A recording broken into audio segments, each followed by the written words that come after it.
Okay, so we're going to get started. Welcome everyone to this free webinar for the Pain Innovator program. My name is Joe Tatta. Of course, I'm a physical therapist, the founder and the CEO of the Integrative Pain Science Institute.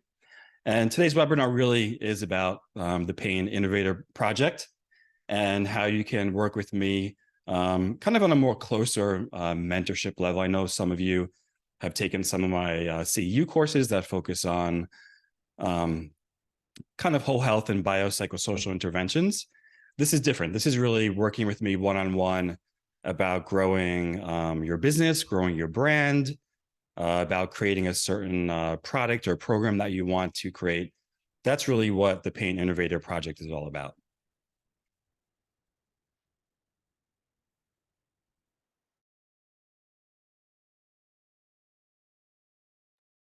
There are really three aims, so three reasons why I created the Pain Innovator project.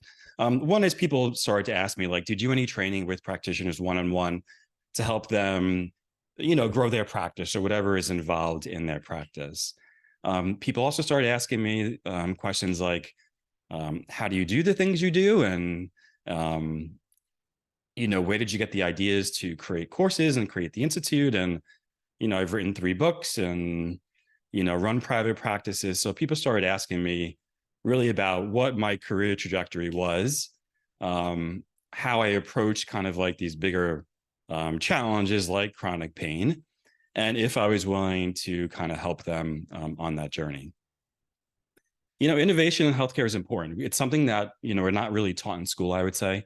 Certainly, there was no course in my doctorate program in physical therapy called Innovation. It's just, I don't know. For me personally, my mom was a nurse and she went back for a degree in community health. And she started getting involved in big community health type ideas. So solving big projects on a community level. So I kind of just grew up with this idea that, yes, you can be a practitioner and treat patients one-on-one, but how do you start to take your ideas and deliver it to people in a way that's bigger than just the one-on-one, whether that's an online program, whether that's a community-based intervention or a book. These are all different ways to deliver the knowledge and skills that we have. With that, we hope that there's some kind of financial growth that we enjoy from that. And also, when you look at innovations in healthcare, innovations tend to change the way that we think about a particular problem or change the way we approach a particular problem. So for example, maybe 10 years ago, if you ask someone, how do we manage high impact pain? People would say, oh, an opioid. You have to take an opioid. Well, now we think about chronic pain differently and we actually approach it differently. So innovation in some way came out of the problem of the opioid epidemic. So how do you know if you are an innovator and you're in the right place? Well, just kind of like reflect on yourself and say, are you a person who likes to solve problems? Are you a person who sees that what we're currently doing is very outdated and there are better ways to do that? And with that, you have your own perspectives or your own methods or your own way to do something. Maybe you've even started to create or develop your own intervention or your own products and programs to solve problems. Now, the problems could be small. It could just be something that you see in your practice, or it could be something big, like a particular condition that you might want to look at through the lens of like a population health challenge. The thing about chronic pain is that it's really quite fertile ground for innovation. And, again, not to kind of harp on the opioid epidemic, because I definitely think that pain medication has its place, but it really started to show us that just this one way of treating this multifaceted condition actually has caused problems or caused harm. But from that, we now start to say, okay, well, how do we start to solve these issues? Researchers are doing this, but I really, from my perspective, primarily, I'm primarily a clinician educator, probably researcher, maybe third. But I really think that practicing clinicians really should be at the forefront of innovating solutions to bring into the community, so to speak. Research in general takes about 17 years to be adopted into clinical practice. That's way, way, way too long. Obviously, especially when you're dealing with people with chronic pain or the comorbid conditions that they're struggling with. And as I mentioned before, academic settings rarely teach new clinicians how to develop your own ideas. So these are one of the things that kind of drives me. Like, I like to help people create their own ideas and bring them into the marketplace, whatever that marketplace might be. If you start to ask clinicians, or I should say, if you start to ask educators, they'll probably tell you, well, you need a PhD, you have to go back into a PhD program and to study this or that. And that can take anywhere between 4 and 7 years. I went through that kind of exploration process. One, I think that a PhD is a very admirable thing. I think if you have the time, money, and inclination to do that, I think it's wonderful. I don't think it's the only path, though. And in fact, I know it's not the only path because I chose actually not to take that path, and it probably saved me at least 4 years of education and probably $120,000 in debt. Nowadays, there is a plethora of information out there, and there are many tools to create your own things without having to go for a PhD. Now, you may need some additional education, but that can be accessed out there in a way that is much rapid. My goal here, really, with the two opportunities that I'll show you today, are to create systems around you that help you cultivate your own thing. If you want to be an innovator, how do you go about that? Well, you have to be curious, right? So you're not the kind of practitioner, you're not the kind of person who's just sitting back and saying, well, here's what I learned in school, and I'm doing the same exact thing every day for the entire 30 years of my career, right? Innovators are curious. They reflect on what they're currently doing, and they say, what's the problem here? How do I solve this problem? Or how do I identify the gap in what I'm currently doing versus kind of where I want to be? Questioning the status quo is a big thing. And again, I don't think people are really taught so much to question the status quo. And in many circles, it's not actually socially acceptable to question the status quo. I'm someone who is always questioning things because it helps me learn. And I do think, especially when we're looking at helping, 100 million people with chronic pain, it's really important that we question the status quo of what we're doing in pain care. Finding mentors with a proven track record. So I did that early in my career. I found 1 or 2 people who I latched on to help me kind of grow into the kind of clinician I wanted to be. And then surrounding yourself with like-minded people like you who are looking to consistently create change. So with that in mind, I created what's called the Pain Innovator Project, and it has 2 levels to it. And I'll go through those 2 levels in a moment. So the Pain Innovator Project is designed for professionals, any health and wellness professional who wants to develop niche expertise in pain management, integrative and lifestyle medicine, mental or behavioral health, health promotion and wellness, really many of the things that I'm talking about through the Integrative Pain Science Institute and the various channels that I've created out there. It's really a 3-step process. So the first step in the process is the idea generation process. So oftentimes people have an idea. Many of you are probably here today because you already have been thinking about this idea. It's good to kind of mull that idea over with someone to look at, okay, where's the opportunity for this idea, but also what are the things that you may not see in that idea generation. Oftentimes people come in with an idea to the Pain Innovator Project, and the idea just changes just slightly because they get input from me or they get input from the other practitioners in the program that really helps them kind of make that idea very solid, so to speak.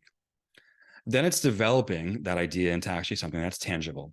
So whether that's a book or an online course or a paper you want to develop, I mean, there's been so many different types of innovations that have come through here. Really, we can support anything. And then ultimately, it's launching that product or program. So just the simple 3-step process is generating the idea, developing that idea into something tangible, and then launching the product. The benefits of the Pain Innovator Project is you do receive individual one-on-one mentorship from me. You also receive group coaching from other innovators and colleagues in a think tank. So we all come together. Putting some science behind your idea or protocol, because you want to make sure it's evidence-based and science-backed. With that, you develop skills and become a recognized expert in a particular niche. And of course, it's always enhancing things like patient outcomes, your practice profitability. And actually, even before outcomes and profitability, there's probably a piece that's even more important that people don't talk about, and that's patient satisfaction. When patients are generally satisfied, their outcomes become better, and then the profitability tends to generate or flow after that. Innovations that I can guide and support. The nice thing about the Integrative Pain Science Institute and being an integrative practitioner is over the course of 30 years, I've studied lots and lots of different interventions that all probably fall under the hood of, let's say, the biopsychosocial model, let's say. So I've studied nutrition, I've studied mindfulness, I've studied cognitive behavioral interventions, I've studied somatic therapies, functional medicine, integrative medicine. Really, I'm interested in really helping you cultivate something. I know you may be here because maybe on some level you admire some of the things I'm doing. That's wonderful. But really, I'm really here for you. I don't want you to aspire to be me. I am really functioning to help you aspire to be the clinician that you want to be, with the tools, technologies, and products that you want to serve people with. We've had three cohorts of the Pain Innovator project. So this would be the fourth one that we're rolling out. I'd like to share some examples of people who have graduated from previous cohorts. I'm going to kind of share a mix of people. Again, there are going to be a lot of physical therapists in here, but there are also yoga therapists, physician assistants. I've had 2 physicians actually come through, 1 OT. You'll see them on the screen there.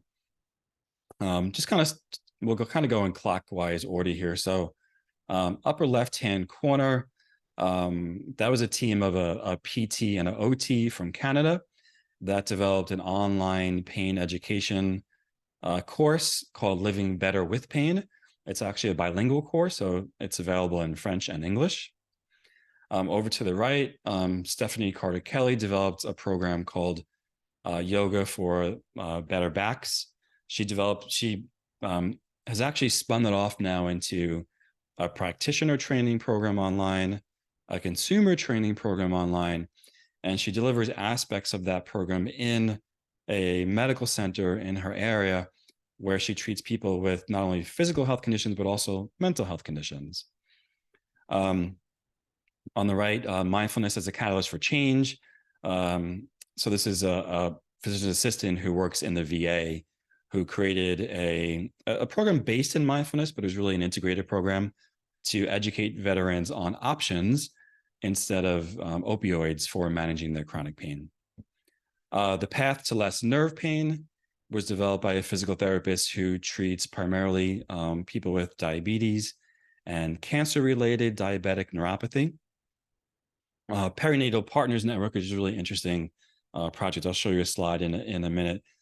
Teresa Fiola, who's a women's health physical therapist, created an online network of many different types of women health practitioners where people can come to that and access integrative care for their women's health related conditions. Nutrition for fibromyalgists, that's a physician who really basically just kind of pivoted and moved to a functional nutrition for the treatment of fibromyalgia in her rheumatology practice. Empowered Movement for Pain was a yoga therapist who created I believe it was an 8-week program that she now teaches in an integrative pain rehabilitation setting. And then Brief Mindfulness in the ICU was a physical therapist who combined some really brief mindfulness interventions to target and decrease anxiety-related dyspnea for people who had post-COVID syndrome in the ICU. So lots of different types of practitioners come with lots of different backgrounds and lots of different ideas. This is just a screenshot of the Perinatal Partners Network. So this is actually a website that really just started with a couple of physical therapists that treat women's health. And as I mentioned before, Teresa's idea was to create an online portal that was interdisciplinary of all different types of specialties that are helping women through the birthing process, basically. So women can come there, they can find one or more practitioners to support their care. Teresa started this actually just in the Pennsylvania area, and now the network has grown into other areas in other states. This is Teresa, by the way. She's also spoken about this network at physical therapy conferences, specifically women's health physical therapy conferences. Heather Carlisle lives in Georgia, and as I mentioned before, she primarily sees patients with diabetic neuropathy or cancer-related neuropathy. She has both an online portion of this program where she can serve people remotely, and she also has a portion of this program that is delivered live in the clinic for people with diabetic neuropathy. And Stephanie, I mentioned, who came into the program and really wanted to really take the yogic principles that she had and to really create a system around that for treating back pain. As I mentioned, in the beginning, it was really just for people with back pain, but now it's transitioned and she's grown it to educating practitioners and implementing the program in a local hospital setting.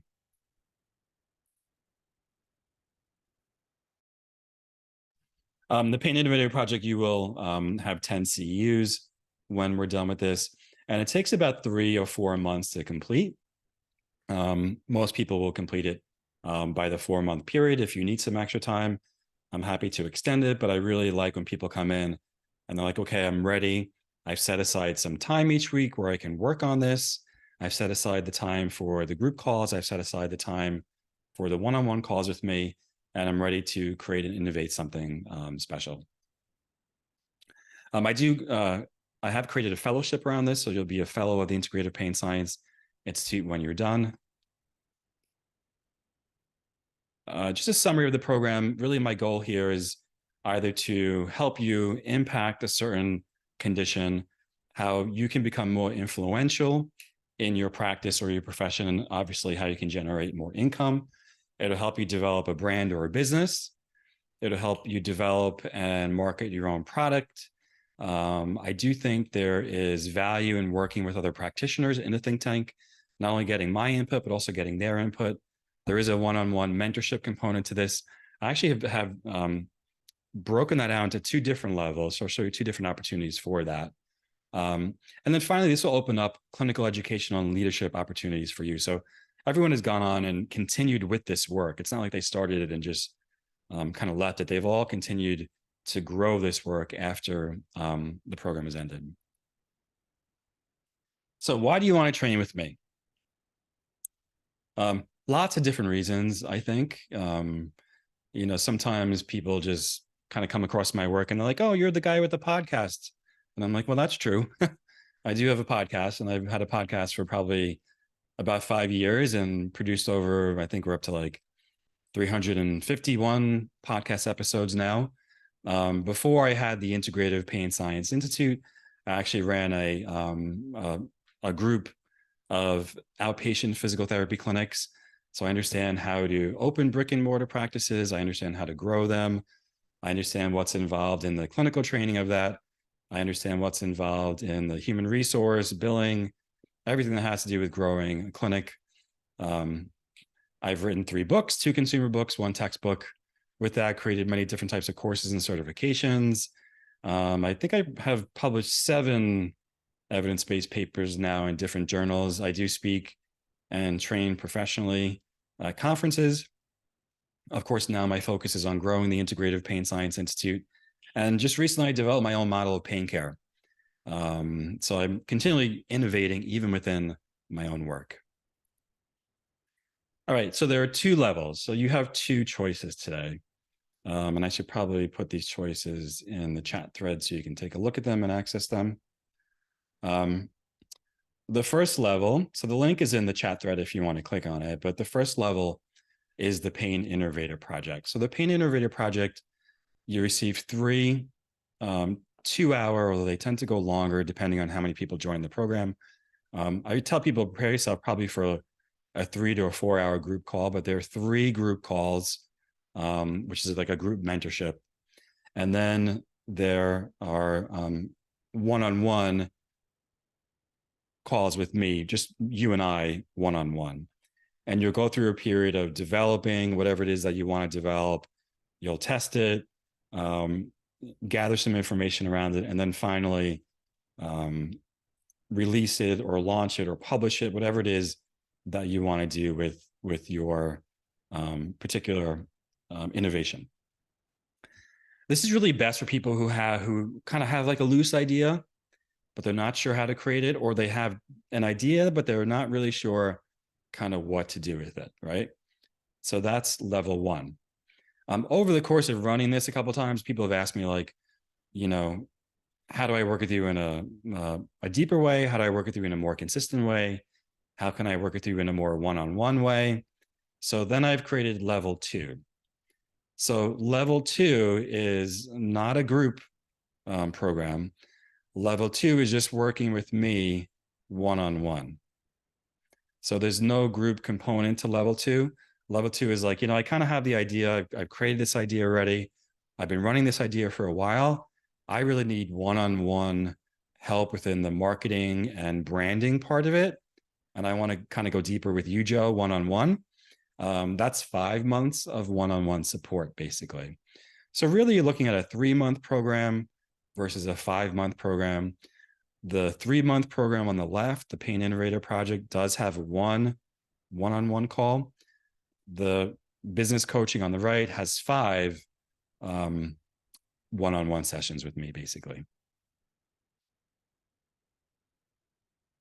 The Pain Innovator Project will start December 2nd. I think it's really important that you start and maintain motivation before the new year. Oftentimes, so many people are like, oh, I'm going to start something new in the new year, and it never happens. Now is the time to start something if you're looking at innovating something in the new year. So we're going to start on December 2nd. That's a Saturday. We'll start at 11 a.m. Again, you should set aside probably about 3 hours for that. If you can't be there for that, or you can't be there for calls in the future, I do record all of them, so you'll have access to them in the portal. After that, you'll have a mentorship call with me.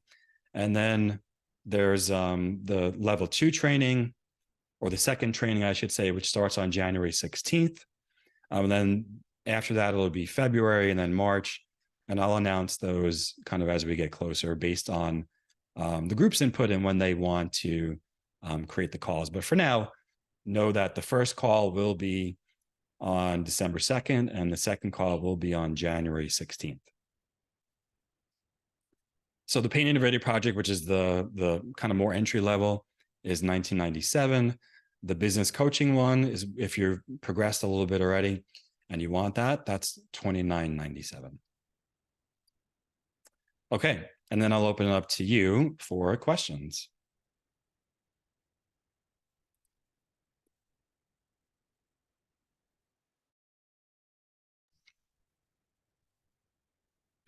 So if you have questions, you can just unmute. That's really the best way. We're a relatively small group, so I'm happy to talk to you one-on-one.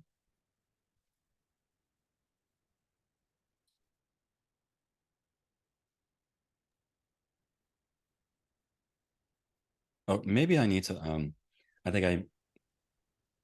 Joe, it's Linda Lang. Hi, Linda. Hi, this is such a thought-provoking presentation.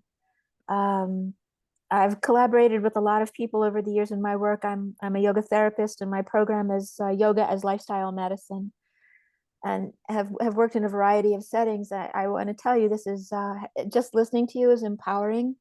Noticing the tender and highly professional way that you introduce the other successful people with whom you've worked is an exceptional way of conveying the potency of what you offer people.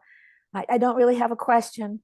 I have a lot of ideas, and I want to thank you. I didn't want to leave today's program without thanking you.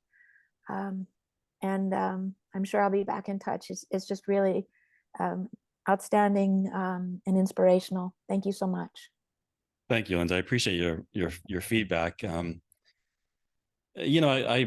somewhere like kind of when I started like doing my podcast and putting information out there, I started this kind of hashtag, if you will, called reinventing pain care. And I realized really early on that I can't do that alone. Like pain is a huge problem, right? And it'd be probably a little egotistical to think that I can do that by myself. So I know there are people like yourself out there who have really good ideas all over the country, all over the world.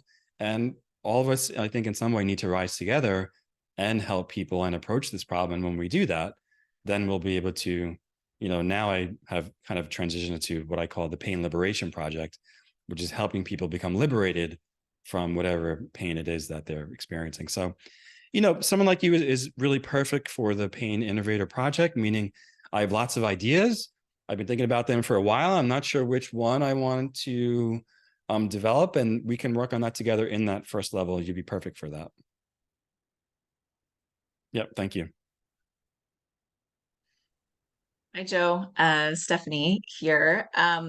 Yes, great. This is such a great opportunity. I love how you're leading the pain community in this way, and supporting all of us, because it is challenging, right, to be that change maker in a silo.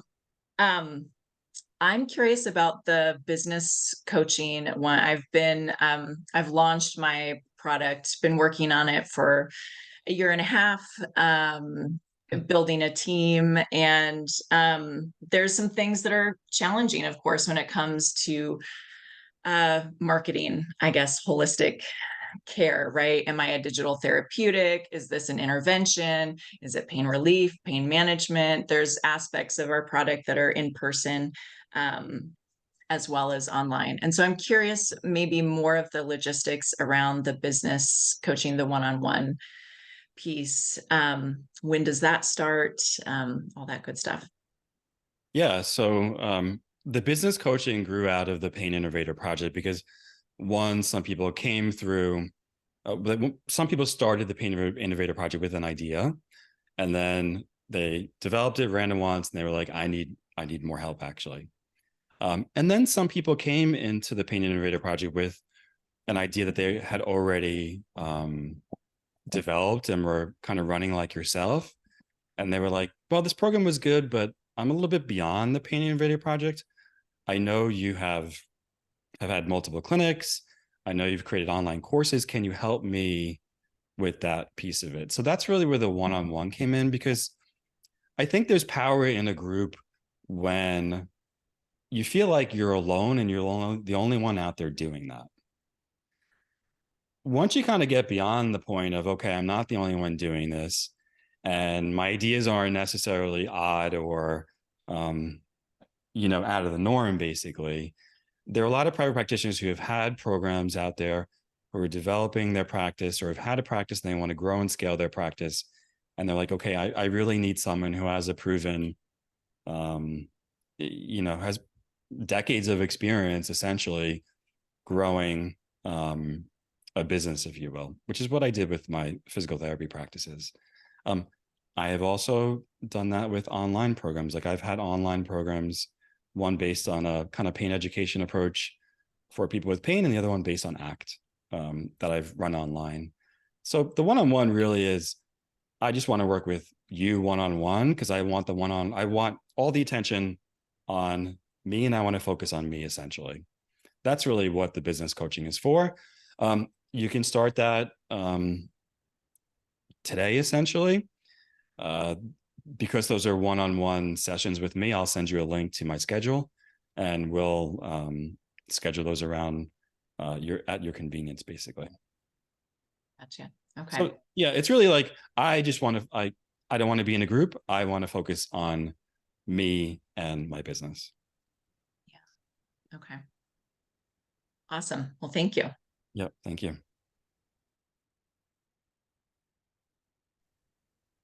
Thanks. Joe, I'll chime in here unless anyone else has other questions. My name is Patrick. I'm based out of Denver, and I'm at the point where I've started my own coaching business to apply basically more of a holistic approach to vestibular conditions. Mm. I've lived with Meniere's disease for 18 years and specifically applied lifestyle medicine and like pain reprocessing therapy and some different things to help reverse symptoms that I've been told were incurable my whole life. And so a couple specific questions. I mean, I'm at the point where I've got the business set up. I've got kind of an initial coaching offering that I'm trying to throw out there and trying to find people to just test drive it. And then from there, kind of build a more optimized, like scalable type product or offering. And I think just a couple of questions. Everyone talks about pain, but vestibular symptoms, I think they follow a very similar trajectory, and a lot of the same principles apply. But just running into some challenges, like when I bring some of this information to vestibular patients and everything is labeled with pain, a lot of these solutions, I think there's a little bit of hesitancy on their end to adopt some of these practices. And the other challenge is just finding people to enroll in an initial program. And I'm kind of starting with this really small niche of Meniere's disease, but it would also apply to all sorts of chronic vestibular conditions like vestibular migraine and chronic dizziness, things like that. So I was just curious if you had any experience in that kind of vestibular world. And it seems like maybe what I would need was more of the business coaching, but just want to get your take. You're a physical therapist, Patrick? I am not. I'm a health coach, so I'm a complete career changer. I used to work in the medical device industry as an engineer, and then I had to quit work because I had daily vertigo, and kind of completely changed career paths. So yeah, That's great. So it sounds like you have a program already. Is that correct? I do. Yes. Is that program something you're delivering virtually or in person? How's that going right now? It would be a virtual program. I literally just launched it like a couple of weeks ago. And I'm trying to do just enough marketing work to get enough of a following so that I can get a few people into a program kind of at a low cost, just to prove the concept and get some testimonials.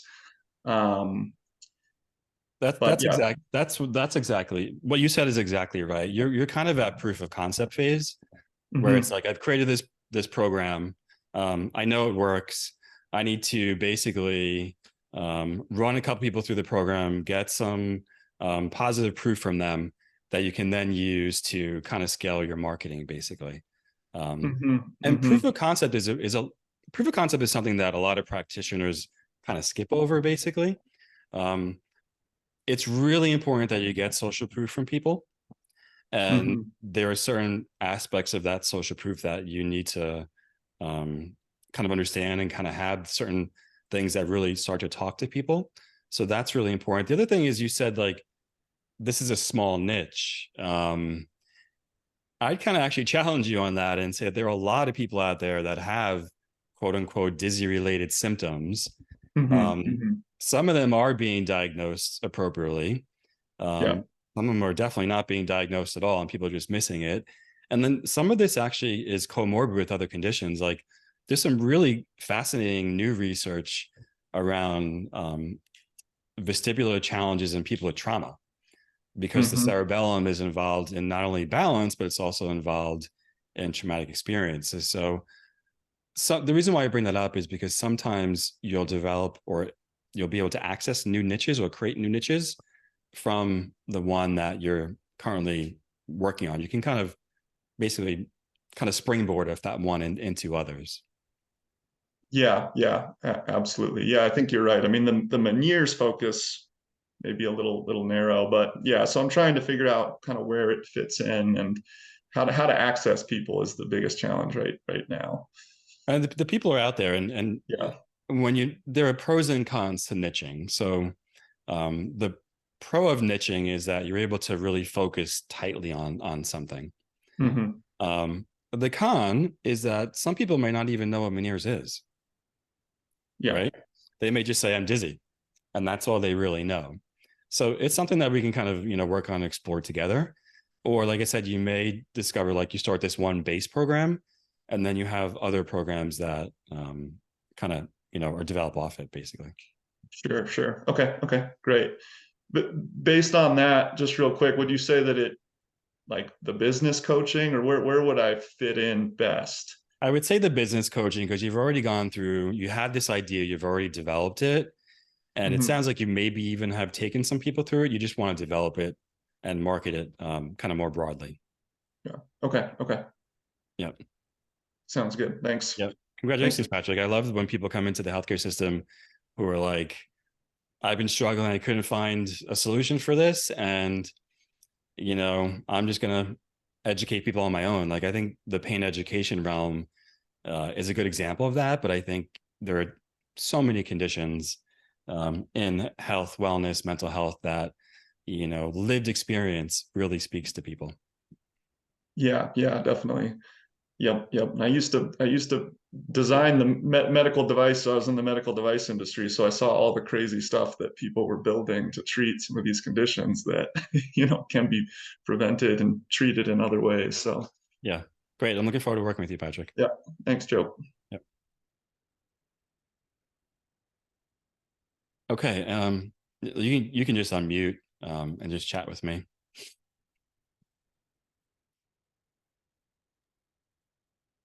Hi, this is Linda, and I wanted to ask more about the CEUs and if they're available for social workers. And then if you could detail in the coaching, how many calls, I'm sorry, I missed that, how many calls are involved? Thanks. Yeah. Hi, Linda. As a physical therapist, I can really only provide CEUs for physical therapists. I'm happy to provide you with the course description, the learning objectives, everything you would need to submit to your board if you're interested in obtaining the CEUs. That's really not the primary reason people come to this for CEUs. They really come to this for, kind of the innovation part of it. But I'm happy to provide everything that you would need to obtain the CEUs. Your question with regard to how many calls and things like that, you're talking about the Pain Innovator project, the first level, is that correct? No, I was talking about the coaching. Thank you. So 5. There are 5 coaching calls. Okay. Yep. Okay, thank you. Yep.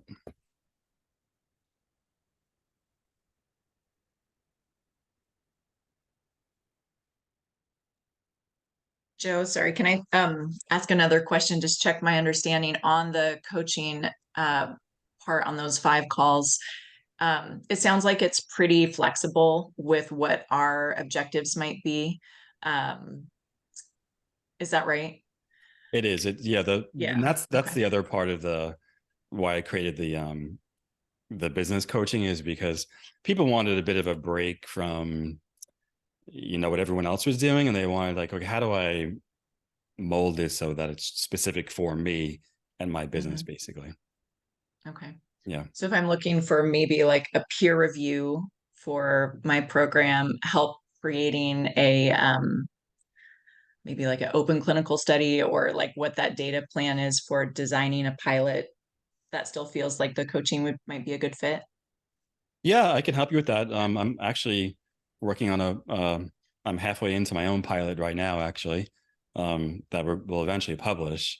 But you don't have to necessarily publish something, of course. You can just create a white paper around something, and sometimes that's really impactful.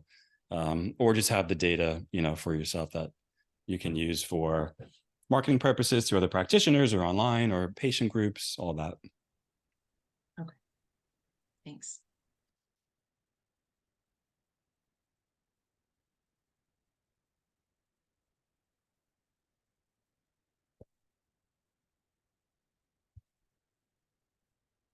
Anyone else with questions or just comments, observations? All of those are good. I'm always excited to talk to people, especially when we have lots of different practitioners doing such interesting things.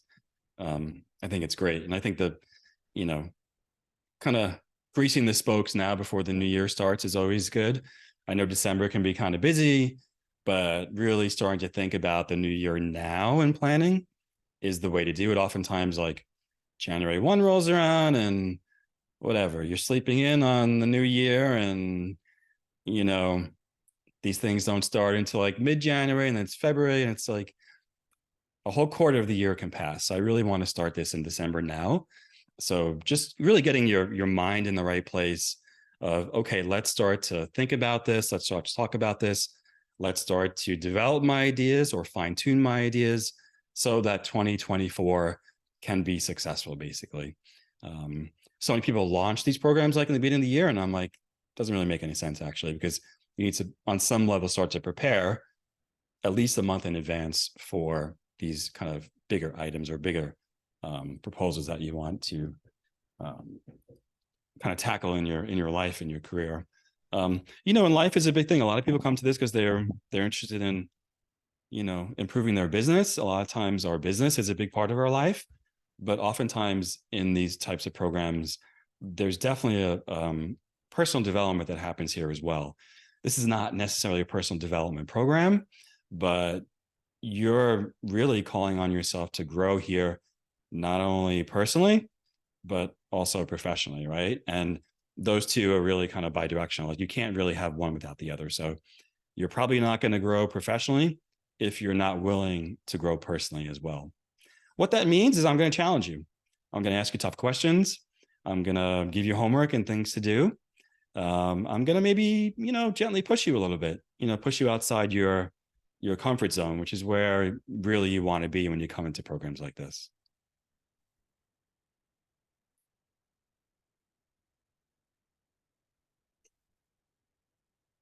Anyone else? Questions?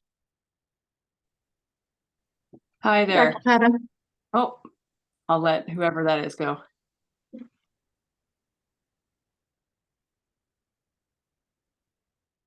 We'll take Victoria a second. Was there someone else who had a question before Victoria?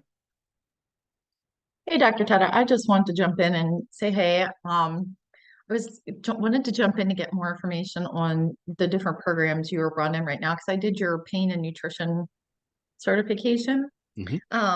I'm still working on my PhD in public health, and I'm still working on my dissertation, where I'm looking at chronic pain and how it relates to diet. I'm using the Dietary Inflammatory Index and the McGraw Pain Questionnaire to evaluate and look at how someone's diet influences their chronic pain, as well as the intensity and frequency of their chronic pain. So I'm in the prospectus part of that. So I'm still in the development.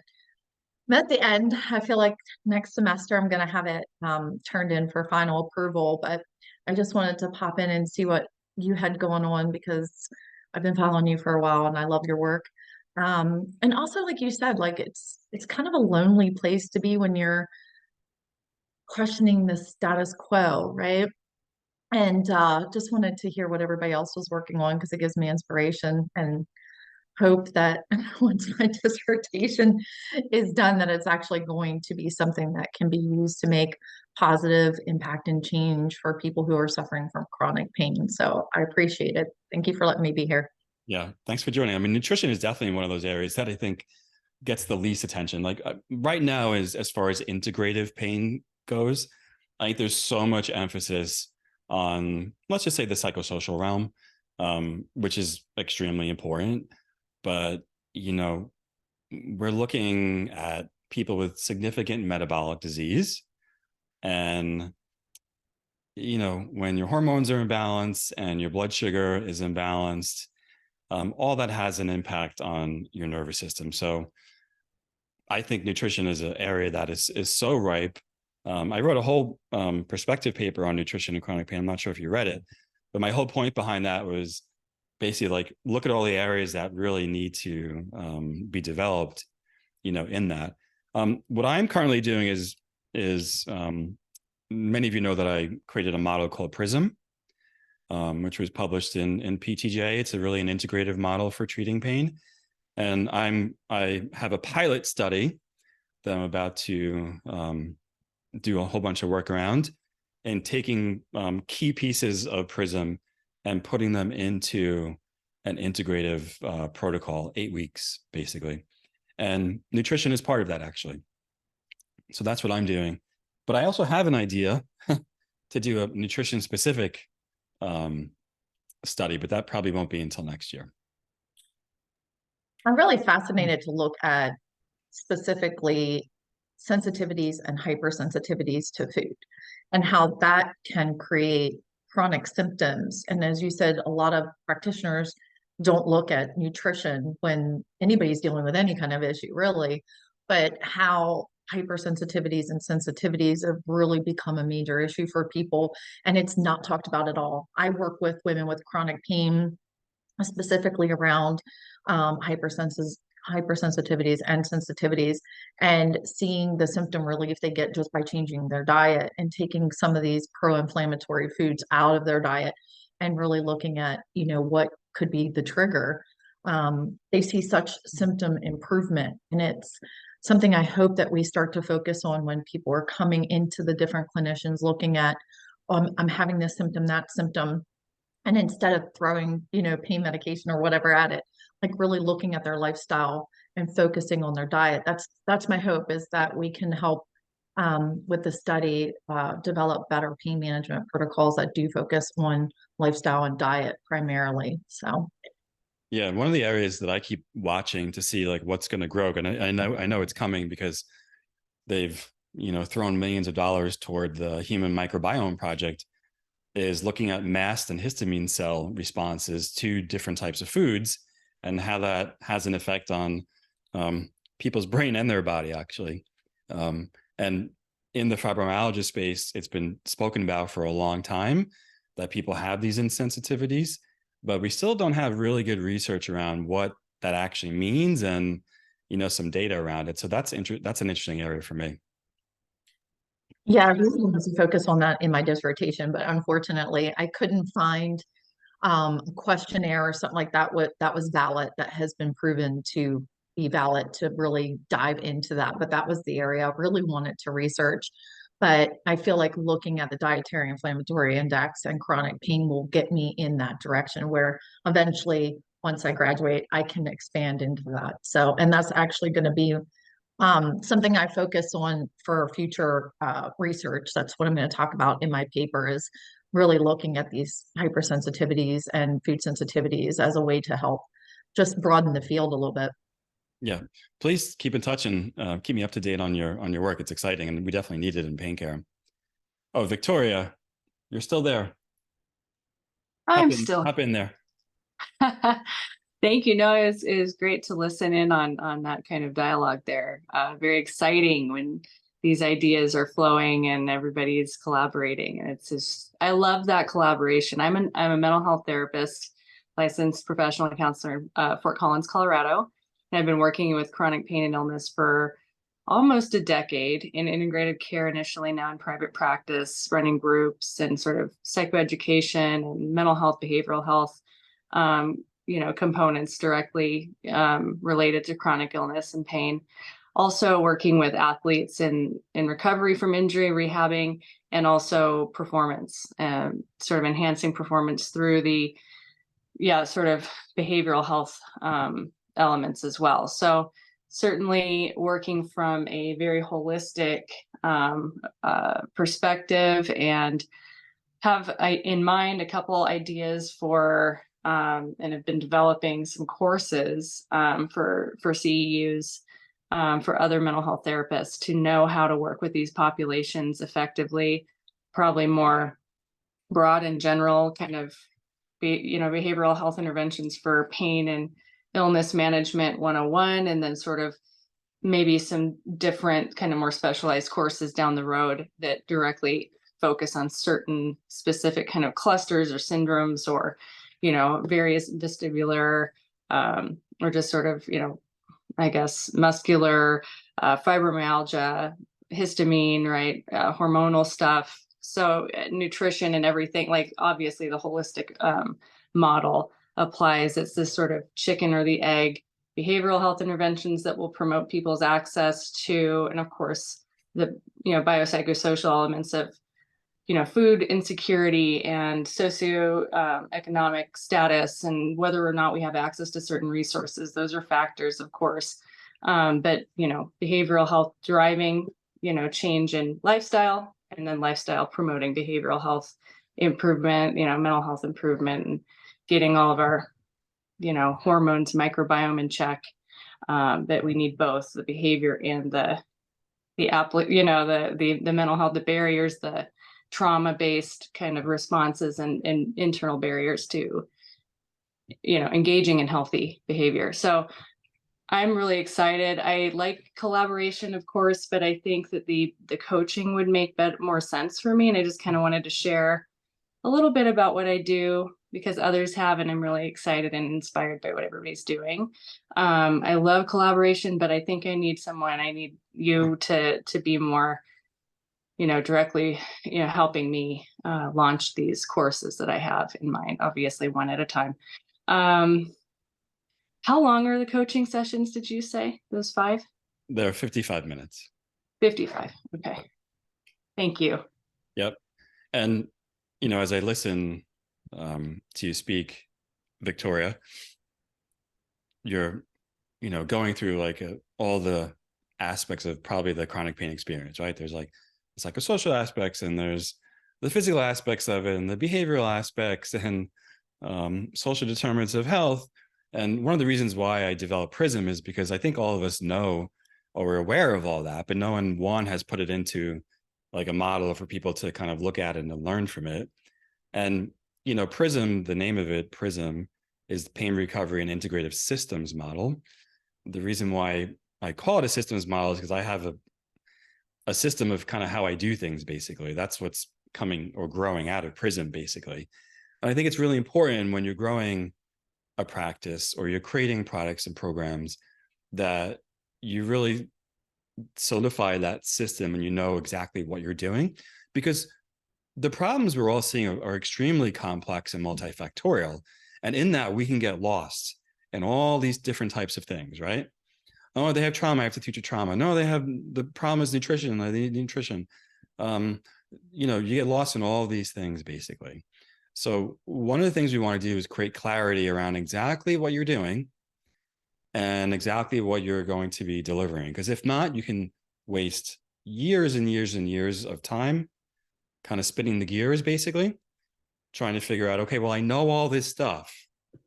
All of us have master's, doctorate degrees. We're all constantly taking courses, listening to podcasts, reading papers. How do we now distill it down to something that's usable, that can be beneficial for me? So that's always been an interest of mine, because even when I was in school for PT, I was like, God, there's just so much information. Can someone like make this easier? Which educators don't really do that so much. They're good at kind of the broader picture, but I'm always interested in how do we make this as easy as possible for you? And ultimately, we make it as easy as possible for the people who are struggling, because they need things that are simple, right? They're not looking for really complex interventions. They don't necessarily have the time. They don't necessarily have the cognitive bandwidth, so to speak. And that's really what they're coming to you for, is as the expert to make things digestible for them. So courses, courses I've been doing for a long time now. And I'd be happy to support you in courses. There are certainly not a lot of courses for licensed counselors out there in the world of pain. No, they're not on the primary kind of sites for independent learning, like IPSI or some of those. They're very few and far between, if at all. Yeah, and it's not something that counselors are really learning about in school at all. Yeah, of course, you probably get something along the lines of pain, but not just a kind of blanket statement. Most of the mental health providers I talk to really say they didn't receive much about pain in school. and they're always interested in expanding in that area. All of us are interested in expanding, right? We all need to learn more. Good. Any questions or comments as we start to come on the top of the hour here? If you're joining late, like I said, I'll send this out in a replay. If you have questions, you can always email me. Happy to chat with you. Joe at integrativepainscienceinstitute.com. Most of you know my email address already. And we're going to get started real soon. So December 2nd, just about 2 weeks away. So I thank you for joining and being here. I wish you happy holidays, happy Thanksgiving. And I look forward to connecting with you, working with you one-on-one or in a group starting on December 2nd, or maybe even sooner. All right, everyone, excited for everything you're going to create. I'm excited for you to grow your business and to scale whatever it is that you're working on. Email me if you have any questions, and I'll see you soon. Have a good Saturday. Have a good weekend. Take care. Thanks, Joe.